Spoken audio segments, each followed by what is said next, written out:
ವೇದಿಕೆ ಮೇಲೆ ಹಸಿರಾಗಿರುವಂಥ ಇಲ್ಲಿನ ನಿವೃತ್ತರಾಗ್ತಾ ಇರುವಂಥ ಶ್ರೀಯುತ ರುದ್ರಪ್ಪ ಮತ್ತು ಬಂಧುಗಳೇ, ಈಗಷ್ಟೇ ಮಾತನಾಡಿದಂಥ ತರೀಕೆರೆ ನೌಕರರ ಸಂಘದ ಅಧ್ಯಕ್ಷರಾದಂಥ ಶ್ರೀಯುತ ಅನಂತರವರು, ನಿಮ್ಮ ಸಂಘದ ಅಧ್ಯಕ್ಷರಾದಂಥ ಶ್ರೀಮತಿ ಯಮುನಾ ಮೇಡಮ್ ಅವರು, ಜಿಲ್ಲಾ ಉಪಾಧ್ಯಕ್ಷರಾದಂಥ ಜಗದೀಶ್ ವಿಜಯ್ ಅವರೇ ಹಾಗೂ ನಮ್ಮ ಸಂಘದ ವಿಜ್ಞಾನ ಕಾರ್ಯದರ್ಶಿಯಾದಂಥ ಗೀತಾ ಮೇಡಮ್ ಅವರಿಗೆ, ವೇದಿಕೆ ಮೇಲಿರುವಂಥ ಎಲ್ಲ ನನ್ನ ಆತ್ಮೀಯ ವೃತ್ತಿಬಂಧುಗಳೇ ಹಾಗೂ ಇವರಿನ ಗ್ರಾಮಸ್ಥರೇ, SDMC ಅಧ್ಯಕ್ಷರೇ ಹಾಗೂ ಇವರ ಹಿರಿಯ ವಿದ್ಯಾರ್ಥಿಗಳೇ, ಹಿತೈಷಿಗಳೇ, ಪ್ರತಿದಿನ ನಾವು ಹೊಸ ಹೊಸ ಸವಾಲುಗಳನ್ನು ಎದುರಿಸ್ತಾ ಇರ್ತೀವಿ.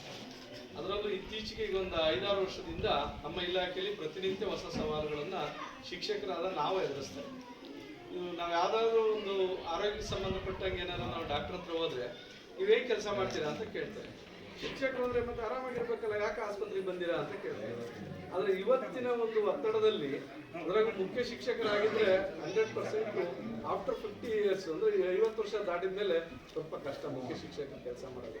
ಪ್ರತಿನಿತ್ಯ ವಾಟ್ಸಪ್ ಗ್ರೂಪಲ್ಲಿ ಒಂದಲ್ಲ ಒಂದು ಮೆಸೇಜ್ಗಳು ಬರ್ತಾನೆ ಇರ್ತವೆ.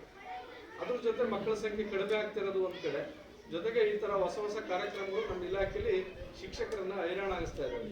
ಇಂಥ ಸಂದರ್ಭದಲ್ಲಿ ಒಂದು ಆರೋಗ್ಯಕರವಾಗಿ ನಿವೃತ್ತರಾಗ್ತಿದ್ದ ರುದ್ರಪ್ಪನವರು ಅದೇ ಒಂದು ದೊಡ್ಡ ವಿಚಾರ.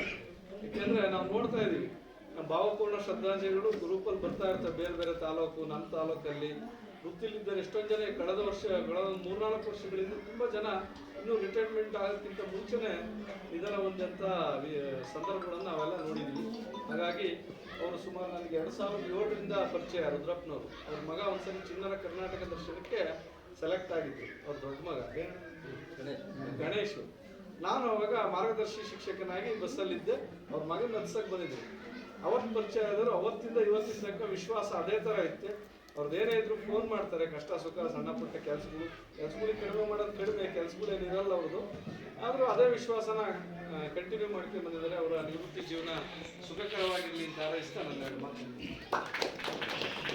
ನಿವೃತ್ತಿ ಜೀವನ